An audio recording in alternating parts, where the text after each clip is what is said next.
हे डेंजर आहे का नाही? हे बघा कसले उडतायत ते.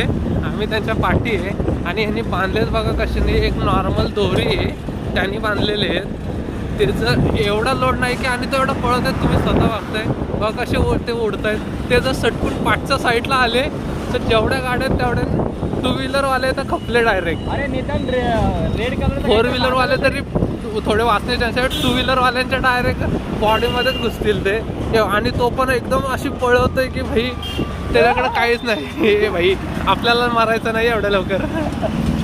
आता बघा बघा ते बघा ते बघा ते बघा आई झेड कसले उडतायत ना ते.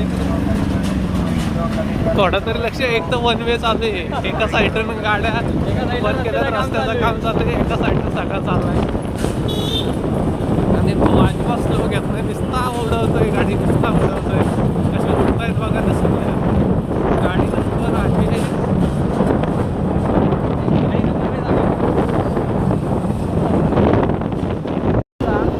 हे डेंजर आहे का नाही? हे बघा कसले उडतायत ते.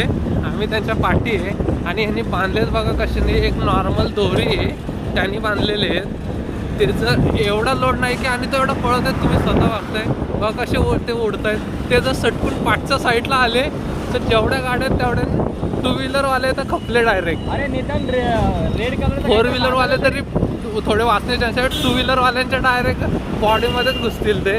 आणि तो पण एकदम अशी पळवतोय की भाई त्याच्याकडे काहीच नाही. हे भाई आपल्याला मारायचं नाही एवढ्या लवकर. आता बघा बघा ते बघा ते बघा ते बघा आई झेड कसले उडतायत ना ते.